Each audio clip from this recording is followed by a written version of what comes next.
Everybody, it's that day. We're going to talk about thyroid, and if I have time, we're going to talk just briefly about neuropathy because we had so many questions about that yesterday. I do want to start out this morning by saying this. I don't want to say this every day I come on. I am not a doctor. I've never claimed to be. I'm not a nutritionist. I'm just a woman with a brain who got really sick, got a lot better, and started realizing through all the research of why I got better that insulin resistance was at the root of almost all my diseases and disorders that I had, and I had all of the ones listed above. So I'm leaps and bounds better from all of that. So now what I do is just come help you guys do the same thing I did, which is connect the dots. And if it applies to you, great. If this isn't what's happening with you, that's fine too. Maybe have a little bit better understanding of some things. But let's dive in, because today I want to talk about thyroid. So many people yesterday asked me about thyroid. And again, I might not get all of this perfect. I'm doing my best to relay the information that I've gotten. So hopefully it all makes more sense to you guys and why you're sick. Now, I was thinking about this morning too, and welcome in everybody who's jumping in. I always love when you put where you're from. If you guys want to do that this morning, tell me where you're from. As I'm opening this up, I would love to see where everybody's at. I'm in Maryland. I love it here. Actually, I'm in love with this area. I can't say enough about that. But I do want everybody to understand this with insulin resistance. Now, I say it's at the root of almost everything that we suffer from that's lifestyle related today. So as I talk about insulin resistance, you're going to see this like circular reference. The body, it's not like there's just one miracle thing that's going to cure everyone. I've never claimed that. But it does link to almost everything and is a part of that wheel. And if we can get this part better, some of the other parts may get better too. That's my train of thought. And that's probably what happened with me. Now, let's start to talk about thyroid. I will go back over insulin resistance a little bit later today. I think I'm going to switch it up because we really want to dive into what the thyroid does so we have a better understanding. Good morning, New Hampshire. I saw your name. And Mexico, good morning, Mexico. My daughter, by the way, does the same thing I do. She's actually becoming a certified nutritionist because she just feels better talking about some of this stuff when she has that extra knowledge. She's Spanish speaking, and she's working on opening things up in New Mexico, or in Mexico, in Guatemala, in Peru is one of the places she's opening. So if you want more, I can drop her Facebook, not her Facebook, her TikTok in here as well, because she talks about the same things I do. She just talks about it in Spanish. So if you're interested in that, let me know, and I would love to get you over to her. Okay, so back to thyroid. Pamela, good morning or afternoon. You've been naughty, eating a rocky road, missed them, suffer. But since she said since she started this system, she feels 100% better and happier. I used to have a bell. When I moved, I lost my bell. That's amazing, Pamela. I remember you guys who are working with me. I want to stop before we get into everything else. If you choose to work with me, if you choose to remember, please, these two things about me. I have ADHD and I'm adult diagnosed high functioning autistic. So I forget things, not like they're gone. It's just that if it's not right here, sometimes it doesn't exist for me. Pamela, you're important to me, so just please remember to reach out to me and connect with me, and then you're going to find like I will talk your ear off, but sometimes my focus just gets really narrow, and then I forget other things. Oh, yeah, and it's gotten better for me. So we're going to talk about this real quick because Pamela says it's like she's reversed years off of her life, and she's ADHD and autistic as well. So you get me. Like you guys, this is exciting to me because last year was really tough for me. I ran into a lot of narcissistic abuse within my own team, within my own circle, and just learning how to be a leader and not allow that kind of behavior. And especially as an autistic person, we take things very, very deeply. It's really hard for us to, until we can make sense of why they said and what they did, it's really hard to let go of that. So I've been thinking, I really would love to build a tribe of people who are similar to me so we can all support each other. So I'm excited to hear that. Yeah, see, and I got more comments over on TikTok about that. Yes, we're going to talk about Hashimoto's. Okay, and English is fine. So, yeah, okay, we do hunt down, we allow so much narcissism in our life because we don't get social cues like everyone else. So let's dive into thyroid, and you guys, thank you all for all of that. Now, what I want you to understand with thyroid is and this is very simplified because the thyroid does a lot, but when we're talking about thyroid and thyroid hormones, thyroid really regulates the energy in your system. So when we see weight gain and we talk about metabolism, thyroid is one of those big regulators. So I talk about insulin a lot, right?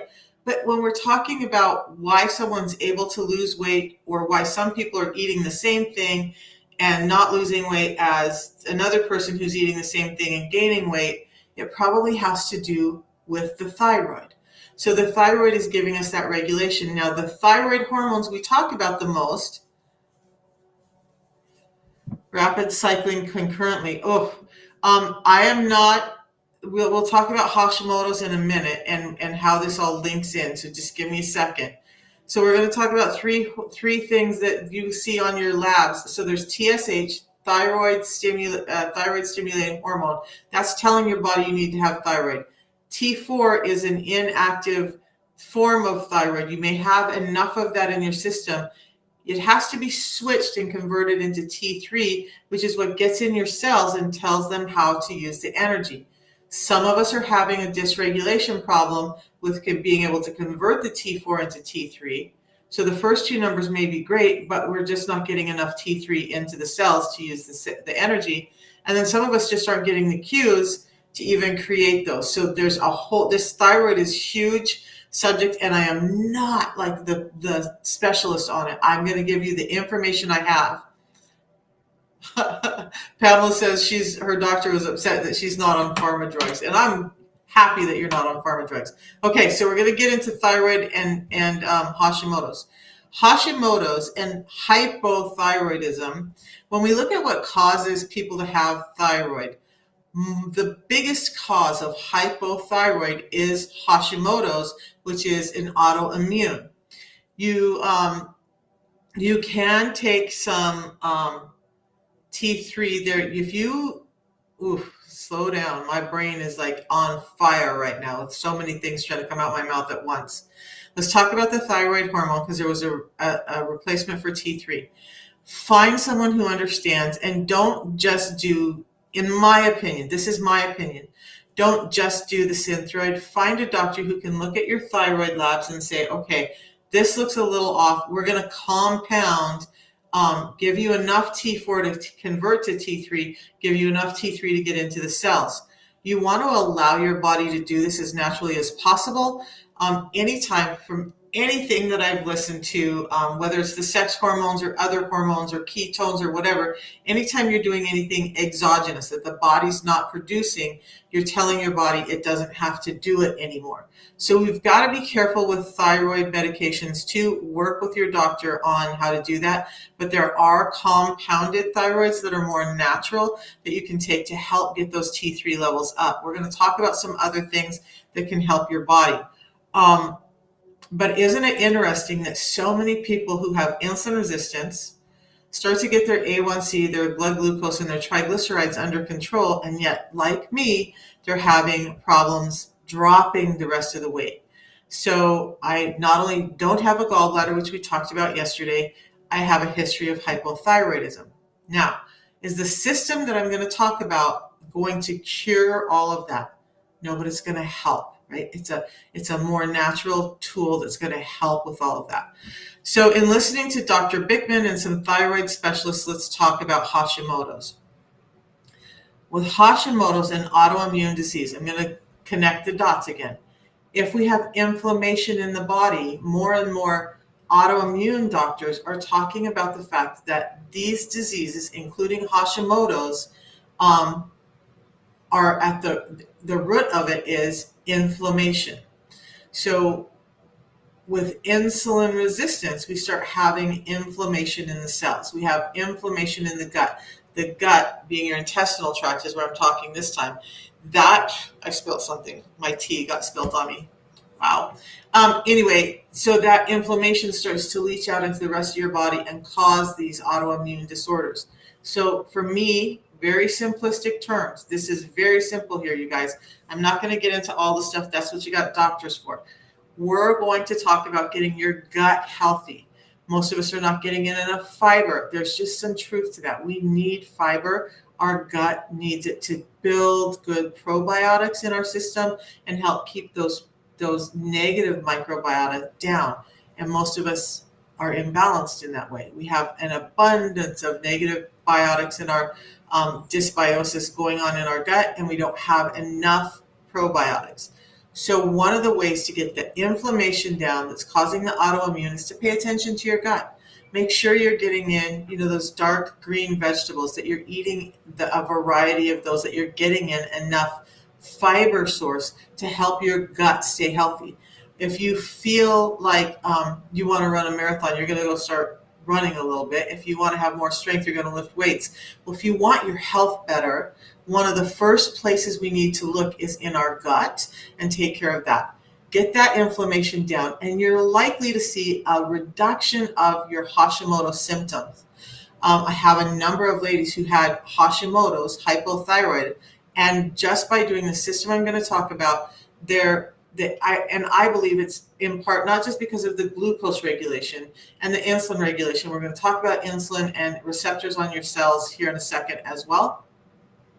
But I feel like getting that inflammation in the gut down is what helped the body stop attacking the thyroid and stop thinking that the thyroid is the problem, and now they can start to be more healthy with it. And 2.5 years ago when I started, my thyroid was all out of whack. My labs are all in normal range. One of my thyroid numbers, and I can't remember which one right off my hand, was a little bit low. So this system is absolutely, in my opinion, not in my opinion, according to my labs, it's not only helped my A1C, my blood glucose, and my triglycerides, but my sex hormones are more in normal range. My thyroid is more in normal range. And so overall, the anxiety, the depression, the fatigue, the body aches and pains, that's always gone. So, or not always gone. I was reading your Babby, I was reading your comment as I was talking. She's always in pain. Those symptoms are gone for me. So, Ozempic, I am not, you guys, let's understand this. And I'm going to come back to some of these questions or comments. Please know, if you're on my page, I am not in any way a proponent of those drugs. Okay, those drugs being GLP-1s, Ozempic, semaglutide, Mounjaro, tirzepatide, all of those things. I'm just not a proponent of them, and so I feel a little bit bad. There's a doctor who has a great protocol that I've dove into. I just, in working with him, realized that he's using those to help people who are struggling, but it still is just a lot about those, and I just can't be linked to that. I hear enough from people about gallbladder problems, pancreas problems, thyroid problems as a result of those drugs. And so I'm not the person. If you want to talk to someone who is a proponent of those drugs, please go find Dr. Jones. He will. The one thing I appreciate about him is he's helping people get off of them while utilizing them to get their goals. But I am not a proponent of those drugs. Dr. Bickman, who wrote the book that I don't have sitting next to me today, says he doesn't recommend them for anyone because of all those negative side effects, because of a couple of things we'll talk about. But let's get back to the thyroid and answering some more questions. Gallbladders and hypothyroidism for 4 years. So Zuby, if you go to YouTube and find my live from yesterday, because it's housed there on YouTube, I'll be organizing that this weekend. You'll see us talk about gallbladder and some of the things that are going on with gallbladder. Gallbladder removal, gallbladder problems can cause a problem with your conversion of T4, the inactive thyroid, into the active thyroid of T3. Insulin resistance also causes this problem. So when I say that it's like this vicious cycle, can you guys see? If you have insulin resistance, it's causing problems with your gallbladder. If you have problems with your gallbladder, it's causing problems with your thyroid. Your thyroid is causing problems with insulin resistance. Insulin resistance is creating this whole mess of inflammation and then not being able to convert T4 into T3. So I know I went through that kind of quick, but it's just this big mashup mess, right? So that, in my opinion, the best thing we can do is to start to address what we can where we can, kind of clear out the room, and then start figuring out, now we're addressing this piece. Things are getting better, but there's this little bit left over. Now what do we do? That's why I talked so much about bile salts and stuff that I don't represent. I don't do anything yesterday, just because I want you to understand there are other pieces for some people that you might need to do to help with all of these problems now that you're there. So Pamela says she takes zinc, selenium. It's a game changer. When we get back to thyroid, we're going to talk about inflammation and whatnot here in a second. And again, a little bit more. But when we talk about supplements for thyroid, and again, you want to be careful. Iodine, the lack of iodine can also cause hypothyroidism.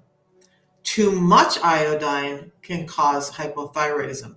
So there are some iodine sources that are, there was one I used to use that I just was able to put a couple of drops on my skin and let it absorb. And the gal who is an Ayurvedic medicine gal in Boise, Idaho, I will try to get a hold of her, and maybe I can get that thyroid supplement put on my page. And then they also have that iodine. Let me write it down so I don't forget, because again, if I don't look at these notes later, I'll forget about some of the stuff we talked about. Iodine. And if I can get that link from her, I'll get that on my recommendations page for you guys as well. Because look, I represent a system that took care of almost everything, but there are other little pieces that sometimes that we need to do to take care of our health. Okay. So I covered that. You're always in pain, always in pain. Fibromyalgia, neuropathy, all of that is also highly linked to insulin resistance, and we're going to go over that. Vitamin C, let's talk about that as in, so we have fat soluble vitamins, and those are like A, K, D, E. Those you get in your body and they hang out for a while, right? Vitamin C is not a fat soluble vitamin. So one thing I want you guys to understand with vitamin C, somebody mentions vitamin C, is that it doesn't stay in your system. And the moment you have a scare, you have your cortisol go up, whatever you're doing, that rises, that pulls the vitamin C out of your system. And now, even though you took 1,000 milligrams earlier, there's no vitamin C left. So taking high doses of vitamin C at one point during the day, or sitting down and doing a big infusion of vitamin C is probably not what you should look at. I used to do chewable vitamin C's, and I would just keep them with me and try to aim for a certain amount during a day, but I would just eat them every once in a while just to make sure that there was always some vitamin C in my body. So understand that with vitamin C, it doesn't stay in your system. And the moment you raise that heart rate and the cortisol, you burn through that vitamin C, and now you're going through the rest of the day without it in your system. So I don't know why it's chronic pancreatitis, diagnosed with it, started new medication. There's no way to reverse it. So pancreatitis is not the subject for today, but we'll talk about that a little bit. When you have insulin resistance and your body's cueing your pancreas to work too hard, you're going to end up with pancreatitis. I would invite you to start addressing your insulin and see how much better your pancreas might feel. You have a problem with inflammation. Yeah, so inflammation is, again, in the gut. This dysbiosis, we need more fiber. And that's part of what the system that So chronically low on vitamin D. Vitamin D is a problem for most of us. If you're not getting out, getting in the sun, you've got to take some vitamin D. Because doctors are not trying to educate you, they're trying to take care of numbers, and they themselves are not educated on a lot of this stuff, and they will admit to it. So you come in with a problem, they're educated how to give you medications, and they're educated how the body works, and then how to give medications to fix that. But most of them are not linking diet to the education. That's for an osteopathic doctor. If you look at more naturopathic doctors or Ayurvedic doctors, they're going to have more knowledge about the nutrition. So back to thyroid. Now, if you have the interesting thing with thyroid and insulin resistance, a low thyroid can cause you to become more insulin resistant, right? So sometimes when we talk about the causes of insulin resistance, I always focus on the glucose. And I mentioned this the last couple of days. It's not always the cause of your insulin resistance. Is it contributing to it? Yes. So we want to keep the glucose under control. This does not mean very low carb diet. This means whole food carbs and not all the packaged carbs. But insulin resistance can cause your Hashimoto's and your thyroid problems to get worse. Thyroid problems cause your insulin to get worse. So what they've said is, Dr. Bickman was talking, and I do have the paper up in my pictures. There is a paper, a study that showed that hypothyroid patients had 70% more insulin receptors on their fat cells than hyperthyroid patients. And what does that mean for you? So if we look at hyperthyroid and they have less insulin receptors, what that means is there's less receptors on their fat cells for insulin to get the glucose into the fat cells, less chance of them gaining weight. But that glucose is going to have to go into other cells. Maybe they still have high insulin because the insulin's trying to get it out there in other places. They're just not gaining the weight. Hypothyroid, low thyroid, you have 70% more insulin receptors on your fat cells. That means when glucose is in your system, your fat cells are more likely to start piling that fat in than someone who doesn't have those receptors on their fat cells. So now, if you look at two different people, hyperthyroid and hypothyroid, and they're eating the same diet and they're having the same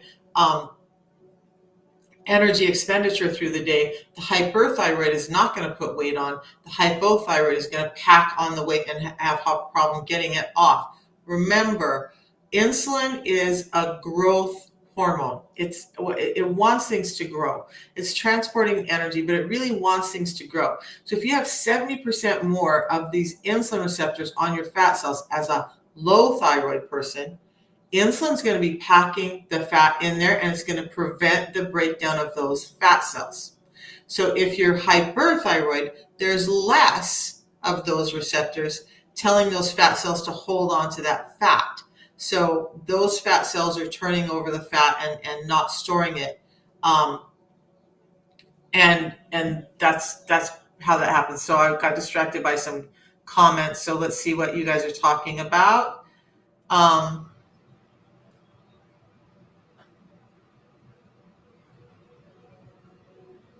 Doesn't eating correctly do the same thing? I've had a lot of people who are vegan, pescatarian, think they have a clean diet. Our food is so changed that our bodies are not getting the nutrients we need out of it. Between, us not rotating crops like we used to, and the modification, the genetically modified foods that we have, we are not having the same amounts of fibers and nutrients in our food that we used to have 50 years ago. So if you want to eat a lot more, get more calories in to try and get those same nutrients in that have been removed through soil depletion and modification, you can try and do that, but it doesn't always work, right? So yes, eating correctly is a foundation for us, but it doesn't mean that just because you eat correctly, it's going to fix everything. And that's why doctors are seeing patients who come in and say, I'm doing all the right things. I'm, basically doing a keto diet. I'm eating low carb. I'm doing the intermittent fasting. I'm doing all this stuff. I can't lose weight. My thyroid is still having problems, all of these issues. So eating correctly alone is not always enough for many people. And there's no way you can skip a meal. Why do you think you can't skip a meal? What is it that makes you think? Because I used to think I couldn't skip a meal either. low thyroid stimulating, normal T3, T4. So there's also this thing of you may have this thyroid is so complicated, guys. All of it's kind of complicated. We're going to talk about the solution in a moment. You had your left thyroid removed, and so you're probably on some thyroid supplement.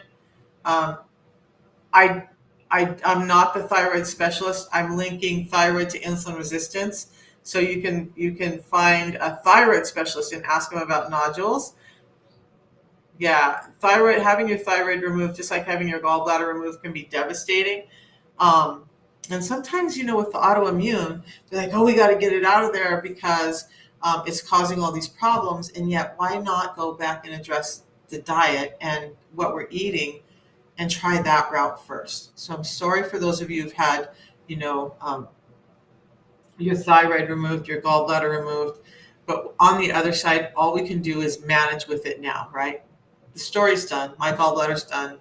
Now I have to understand how my body's processing vitamins and minerals and fats and all of that stuff and how to live with it in combination with the thyroid that was malfunctioning and all of this stuff. So back to the T3, T4, your TSH is low. If you have normal levels of T3, T4 in your system, do you have your gallbladder removed? Do you have what else is going on? If you have inflammation in your gut, there may be enough in your blood stream, but it's not telling us what's in your cell. So you could have an uptake regulation problem in your cells of thyroid as well. I am not the specialist on that. I'm just talking through some things. So if you have the appearance of normal thyroid in your system, but your cells aren't taking it up, that's a whole other issue. And I would invite you to talk to your endo about that. Eating to your blood type is imperative. So, and I agree with that. I totally agree with that. So I have a carnivore blood type. I'm going to do better but with more meat and not a strict vegetarian diet. I tried vegetarian and I was getting sicker. So I think I talk about this all the time. It has to do with your genetics and what's right for you. Genetics is key. If you want to know more about genetics and eating, go look up Dr. Giles, Giles, Yao, Yeo. He has a book on gene eating and he has a book on why calories don't count. So we're going to talk about that. Interestingly enough, when we talk about why calories don't count, there are studies that show that this severe restriction of calories and these big calorie deficit diets, they're not just having you lose weight, but 50% of that weight is loss of muscle. But the other thing is it's damaging your thyroid. There are scientific studies that show that those severe diets damage the thyroid and have the thyroid working less effectively and increase your insulin resistance as well because of a number of actions that I can't speak about because I need to go read the papers. But yeah.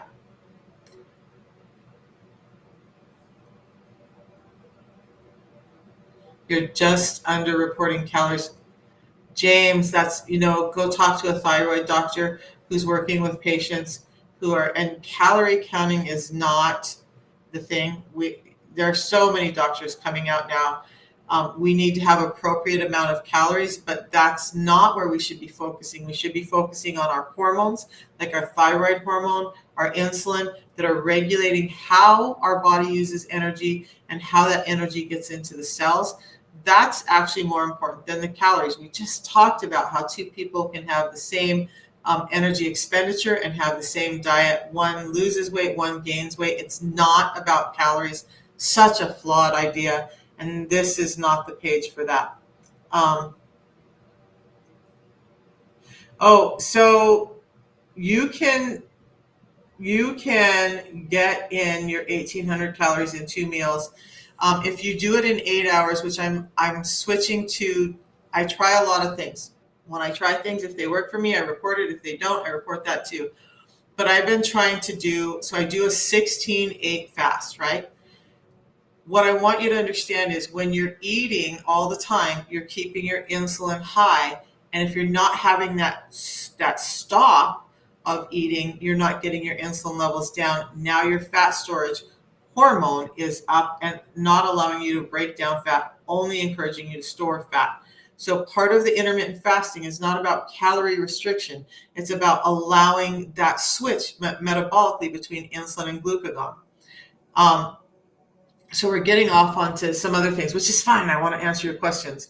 But so what I'm doing now is eating every 4 hours, focusing on nutrients like proteins and fibers. So I'm trying to get in at least 10 grams of fiber in each of those meals. And then I try to get in 50 grams of protein in each of those meals. And it does average out to about that amount of calories, 1,800 to 2,000 calories. I do better. I have less weight issues. I have less energy issues when I do that. So some of you may need to do that. You have to pay attention to the nutrients when you eat. That's the biggest part.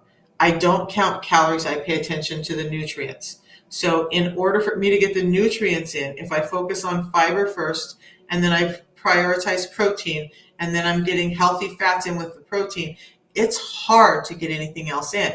If you're just focusing on what's on your plate and not getting that protein and fiber in first, you're going to be hungry all the time. So you're going to feel like you're not getting in enough, and you're probably not getting in enough nutrients to support your body in the first place. And because, again, our food has been so modified, it's hard for most of us to do that anyway. So I'm going to stop and we're going to talk about the system I use really quickly, and then we'll go back to all the questions. So all that I did, and I lost 50 pounds, I got my thyroid function under control. I got my, even in menopause, I got my sex hormones under control. I got my sleep apnea is gone. Like I sleep like a log now.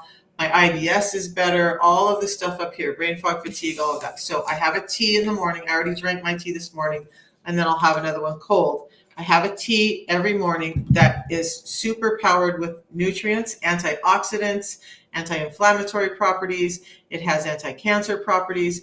It helps with healthy heart rate. It took my blood pressure from 180 over 150 down to 110 over 70, 74 with no medications.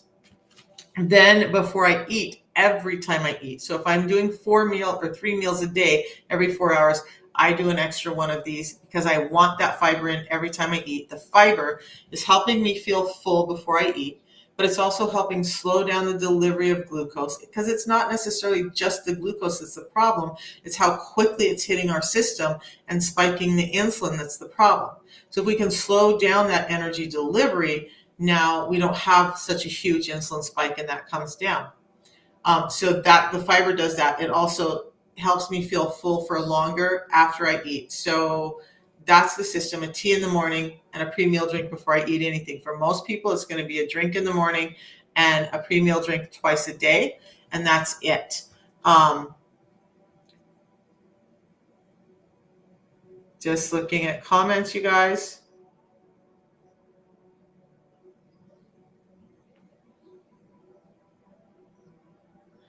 Vitamin C is, I take vitamin C daily. And again, I used to do the chewables. They just have so much sugar in them. And I haven't really researched a vitamin C that doesn't. I would be more concerned with vitamin D than vitamin C. But I'm not going to discredit vitamin C. Your daughter has insulin resistance due to genetic conditions, and nothing we do helps with her weight. So insulin resistance, what do you mind me asking, what are the genetic conditions? Because insulin resistance most often is dietary born. Now, so I have this thing, like, I feel like the guinea pig. So I had head injury, which started causing some insulin resistance in the brain. Later in life, a couple of years ago, I had my gallbladder removed. So now on the other side, I have this whole system of all of these things that can cause insulin resistance. So now I have to control what I can, which is the food intake, right? We want to make sure you're keeping your sugars to more natural sugars, your fruits and vegetables, and stay away from the boxed stuff. To lose weight, have you had her thyroid checked? And then I would also work on getting in more fiber for her. That's why I use the system that I use. By the way, you guys, you can get it in my profile. just tap on my profile picture, tap on the link that comes up below, and that will get you to the system that I use. And like Pamela, who's been starting the system, she said it feels like it's changed her life. And I've had many other people hop on and talk about it. Gout. Yep, there is. And let me write that down. I've done videos on gout, but this inflammation in the uric acid is in insulin resistance is highly linked to gout. And it amazes me that they used to talk about, cherry juice and gout. And now that I know more, I'm like, oh my gosh, I used to give my ex-husband cherry juice all the time because he had horrible gout. Well, he was also an alcoholic. And so highly insulin resistant, probably has some some fatty liver disease. But I would not do cherry juice for a gout person. I would start to get your insulin resistance under control. Where were we at? We're talking about thyroid a little bit. You still have just a piece of your right thyroid, and it carries the function without medication. So again, if you can keep your insulin under control along with that thyroid that's working, right, you're going to have a better chance of everything working better together. So insulin transports glucose to the cell. T3, or your thyroid, regulates how the energy is used within the cell. So there's that. There's a whole other thing called cell danger response, where the cell is not allowing nutrients into the cell because and this is part of Hashimoto's, where the cell feels like it's at risk, like there's something going on in the cell that's not right. So it slows down nutrient intake into that cell. It becomes resistant both to thyroid and to insulin because it's just trying to slow down all the stuff that's in there that it feels is a problem and is trying to get that to die off. So the cell is resistant to thyroid and to insulin at the same time. Okay, so now when we talk about Hashimoto's and we talk about hypothyroid, let's talk about that a little bit because I keep talking about gut inflammation, and this is where fiber is key. There are enough studies that show that if we don't get enough fiber in and we get too much sugar in, and we get this dysbiosis in our gut. So we start having these negative gut microbiome. But there are other things that can cause it. Alcohol can cause it. Injury can cause it. Surgeries can cause it. So now you have this gut microbiome that's off, and the negative gut microbiota are growing. So this is another reason why fasting works. It's not, again, about calorie restriction. I don't ever focus on that. Fasting has so much more to do with your health than just calorie restriction. So when we fast, what we're allowing is for that sugar to slow down in the gut so that it's not causing this negative microbiota to be able to thrive. You crave sugar because you have all of this microbiome in here that thrives on sugar, and it's saying, I want fat. And then you're giving it more sugar and it's getting fed, and now you have skin conditions, and now you have yeast infections on your body, in your genital areas. All of that is caused by this negative gut microbiota, but it also is causing some Hashimoto's, as in inflammation leaking out. So you start to clean up the gut microbiome. You start to stop feeding yourself so much sugar, and all of this can start to clear up. Hashimoto symptoms, I will do another video on some success stories where ladies have had Hashimoto's and they're now symptom free from the Hashimoto's, have been able to lose weight, all of that by just addressing their insulin resistance and getting the sugars down in their system and getting the inflammation down in the system. Now, why fiber? Fiber is because it's a prebiotic. So what fiber is doing in tandem with the intermittent fasting is it's feeding your gut microbiome healthy food that the positive biota in your gut need to thrive. Fasting is starving that negative gut microbiome from the food that it needs to thrive. So now you get back to a balance in your gut. The inflammation in your gut goes down. Fasting and fiber are the keys. Okay, so you guys, fasting, again, is not about calorie restriction. I'm going to say it 100 more times. It's not about calorie restriction. It's not about starving yourself. You can still get your daily allotment of calories in during your 8-hour eating window and in 2 meals, like me, maybe 3 meals, because I can't put in as big a meal now because of no gallbladder. You can still do it, but you've got to focus on the nutrients. Instead of just focusing on the food that you think you desire, if you start focusing on the nutrients of fibers and proteins and fats, you're going to start getting better. Your gut's going to clean up, and you're going to start to notice, more lean muscle on your body, less fat on your body. You're going to have better energy levels. Fasting and fiber are key. So fiber's got to feed the microbiome. Fasting allows that to slow down and allows the microbiome to start cleaning up and resetting. When you're constantly putting food in, that microbiome never gets a chance to reset. So now you have this negative microbiome in there, and no matter how many prebiotics you dump in, it's going to have troubles overcoming that. Fasting is helping your gut reset. Fiber is helping feed your probiotics when your gut is reset. All of that reduces the inflammation that's leaking out and linked to the Hashimoto symptoms that you're having. So I hope that makes sense. It's like all of it's this big circular thing. And the more I look into stuff, the more I realize, I'm going to admit, when I first started, I'm like, oh, insulin resistance is the cause of everything. But there are things that create the insulin resistance besides your sugar, and there's things that insulin resistance exacerbates or creates as well. So all of this, Epstein-Barr virus. I know that and he's not even a doctor. What is his name? The medical medium, right? He talks a lot about Epstein-Barr. Now, if you follow him, you follow him. I have his book. I did all his stuff. I wasn't getting better. And I had spreadsheets, like pages of spreadsheets of all the stuff that he said to do and what was causing it. For him, almost everything is linked to Epstein-Barr. So if that's where you are, that's where you are. That wasn't the cure for me. That wasn't the fix for me. That wasn't what got me better. And I did his stuff for a long time and was not getting better. Just the simple a tea in the morning and a pre-meal drink before I eat anything is what helped me with all of the stuff up here and losing the weight I was able to lose with all the restrictions I have in my body.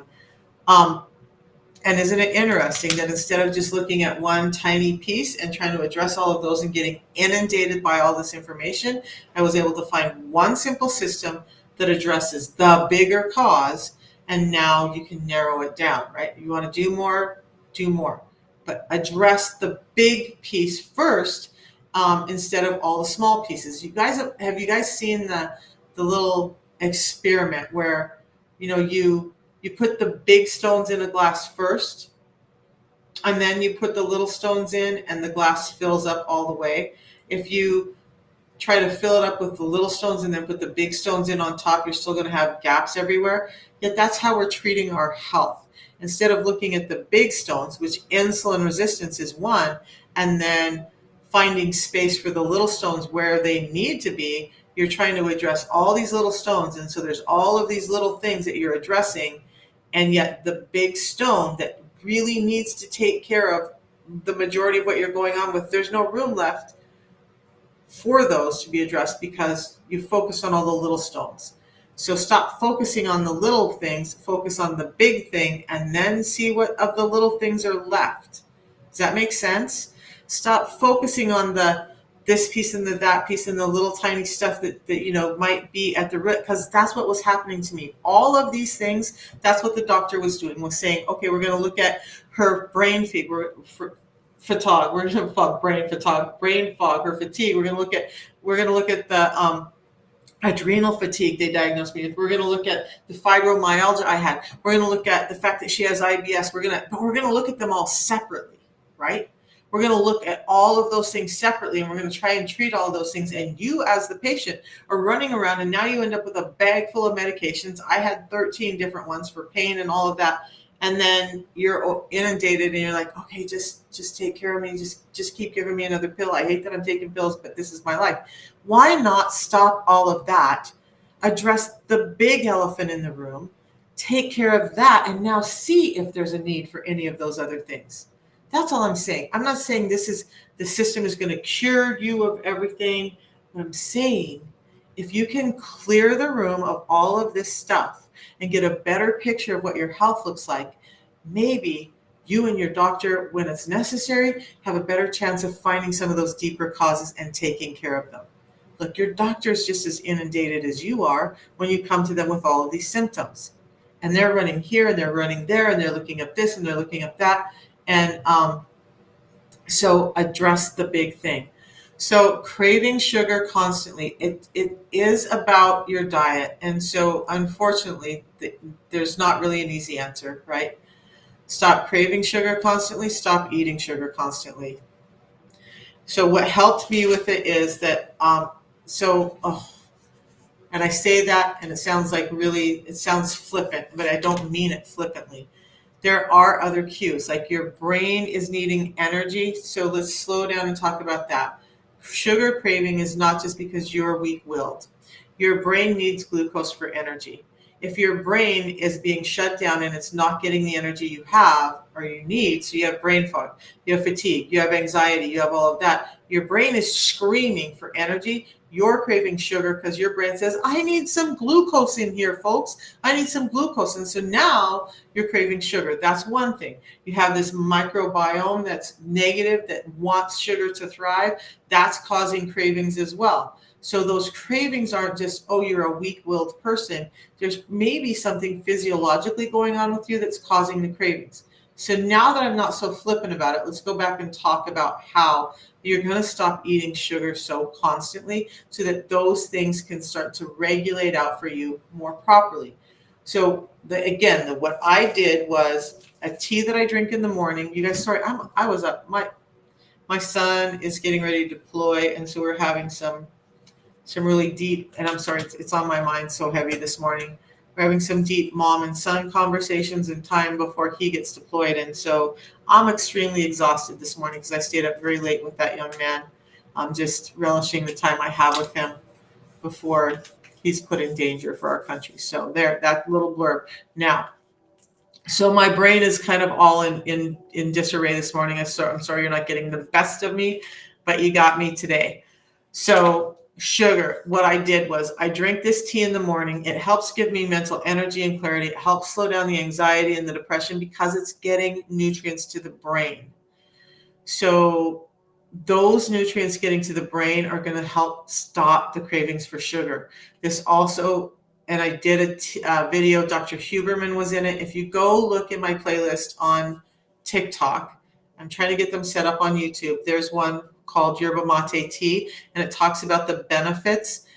Getting those energy to your brain is going to help with the sugar cravings in your brain. It's going to help with the hunger and satiety cues in your brain. It's going to help with all of those brain-related depression, brain fog, all of that. This tea every morning, and then I will have another one later today because it just helps with mood and stuff so much. But it's also shutting down hunger in the gut. Then when I do eat, I have this. It's much more than fiber. There's 7 different soluble and insoluble fibers in it. And then it has phytosterols in it, and it has a complete panel of vitamins and minerals aimed at your metabolism. So this is feeding your good gut microbiome.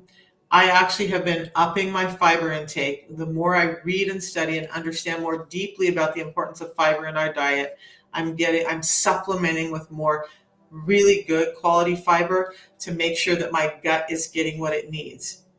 So getting that gut microbiome under control, getting energy to your brain are going to help you stop craving sugar. Part of that's going to involve some intermittent fasting. So I hope that helps. Now,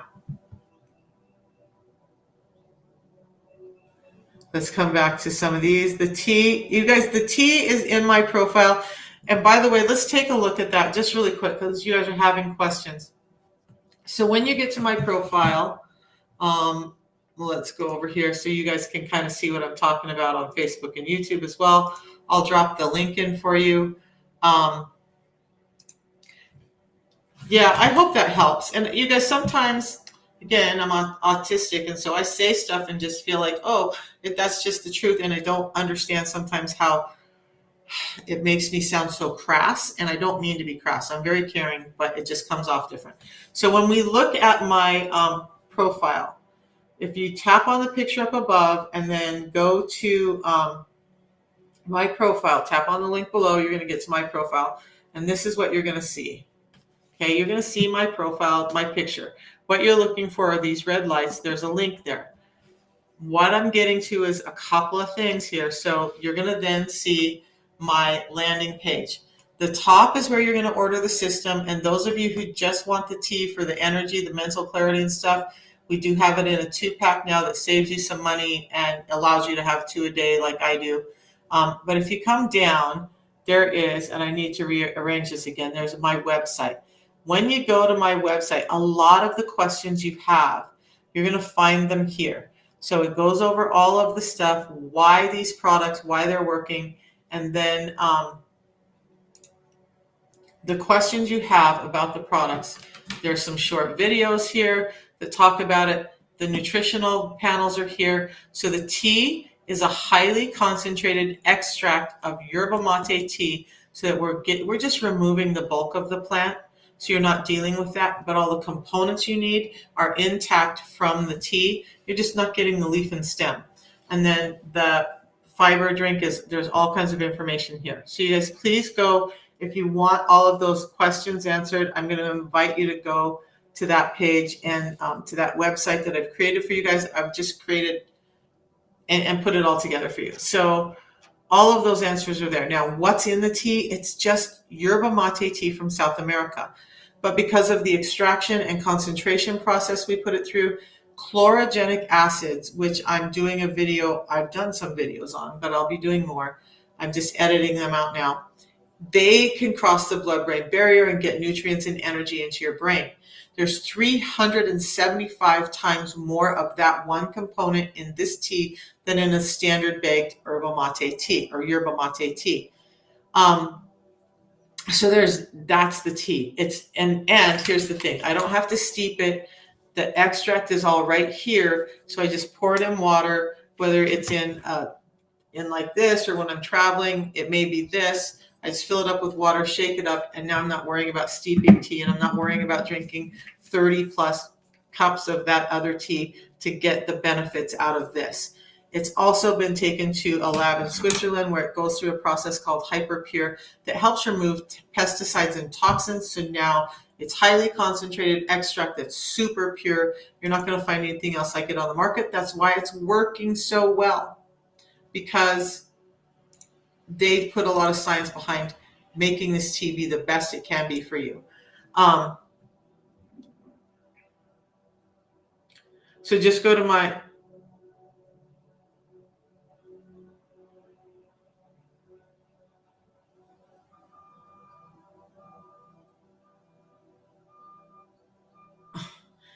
Thank you, ladies. Yeah. Sea moss and Celtic sea salt. I did all of that Beetlejuice, and it didn't work for me. So you can go do a live on how that works, though. You want to go do a live and tell everybody how that works, please do that. You had one lymphatic massage a week ago, feel yucky for a day, but it seemed to help a bit. Yep.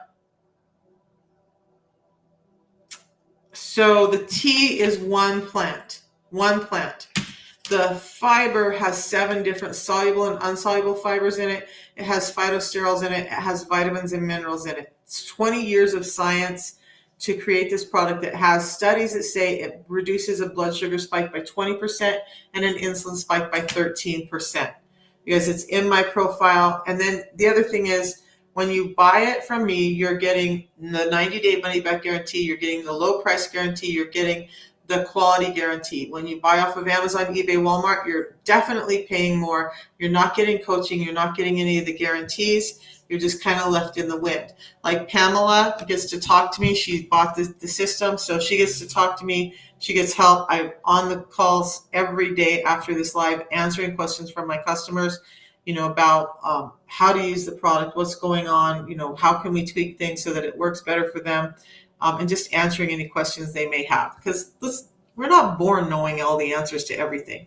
So it's important to have a coach who can help you. That's why you use that link. Okay.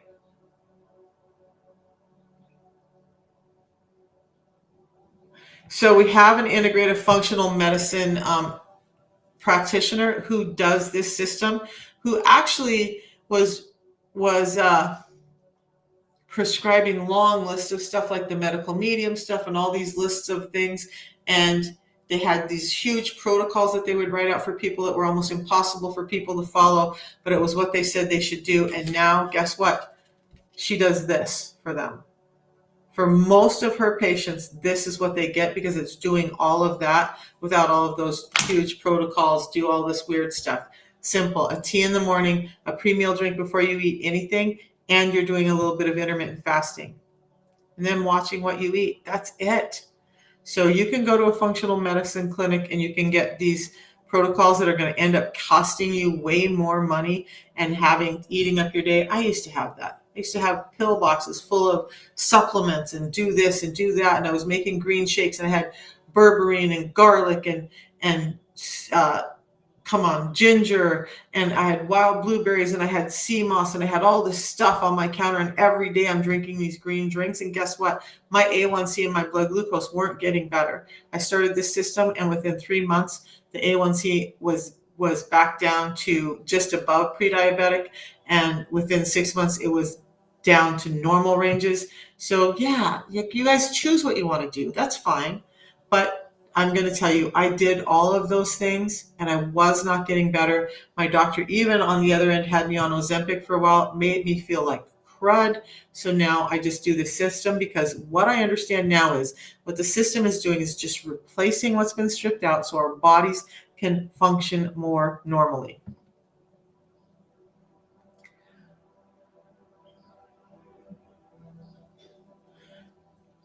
Yeah, lymphatic massage, you guys, let's talk about that really quickly before I have to get off. Um, we've talked about, not in today's live because there's just so much information, but I've talked about how insulin resistance impacts your blood flow, right? Restricts your blood flow, slows that down, causing heart problems, causing erectile dysfunction, causing gout, causing a number of other issues. But insulin resistance also has an impact on your lymphatic system in a similar way. I've never spoken about it, and so maybe that's one of the things I'll put on the list to talk about next week. Your lymph system starts to get sluggish and clogged up, just like your blood flow when you have insulin resistance. Lymphatic massage is amazing. Get that lymph going. But yeah, you're going to feel icky when that stuff starts moving around and you're hitting areas of toxins that have been stored and now you're releasing them. So I agree with that. There's any of those tools that you can use that are helping massage, movement, all of that, do that to help your body get back to normal. But at the end, you still have to address what's causing the lymph to start to be blocked up, what's causing all of these other problems. And we're going to start with just our diet. We're not getting enough fiber. We're not getting enough protein. And we're eating way too often. So fiber, again, I'm going to tell you, I'm so tired. I'm going to tell you, I do a tea in the morning, and normally that tea has me amped up, but I think it was just far too little sleep the last few nights. And a pre-meal drink before I eat anything. So now that we're done with that, you guys, that's all in my profile, right? But I want to say this. I think, I talk about this stuff a little bit on Fridays, and today kind of is my Friday because also at the end of this, I have a grandson who has pastries with grandparents event in the morning, and he's been so excited about it. So I will be there with him at his school doing some reading time and all of this with him in the morning. But my children and I'm going to admit this, so this is just personal time, right? I started doing video games to make a connection with my family. I've never been a person who liked video games, but my daughter is in Washington State. I'm in Maryland. I'm learning to play a game that she likes, and it gives us time to sit down and talk. Now she does the business too, so sometimes we're bouncing ideas off of each other as we play, but it allows us to be on the phone. It allows us to make connections. We both have ADHD, so that we get frustrated sitting and just having conversation for an hour. Our mind starts to go on fire.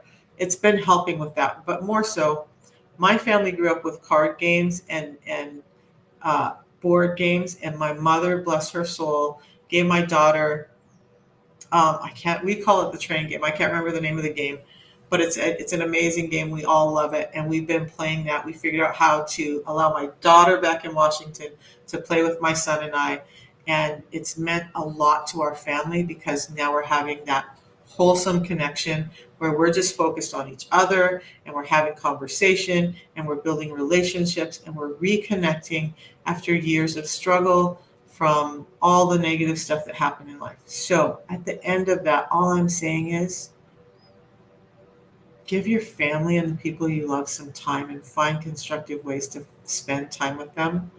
If you're anything like me, like the way my heart feels right now, just with knowing that my little family unit is more cohesive than ever and the time that we get to spend together is so important. So before I head out for the weekend, that's my message again.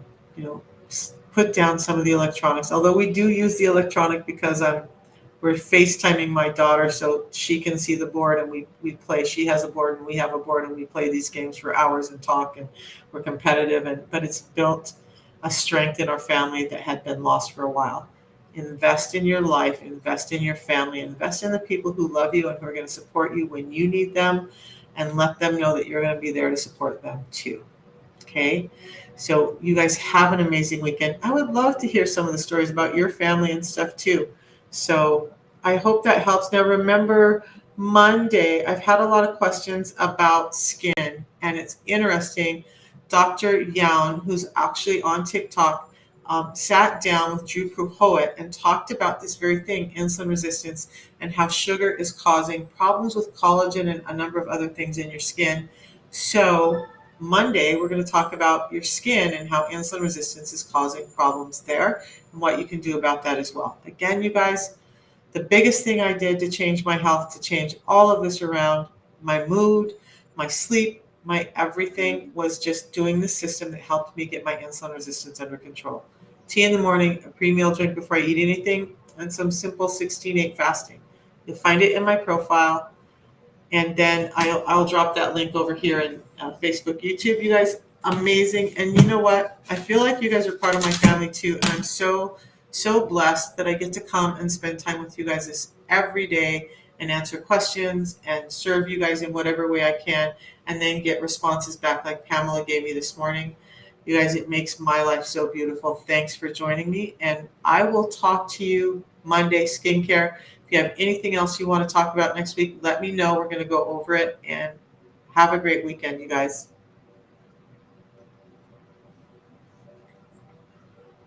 So I'm going to grab that link for you guys over here because I know it's harder to find.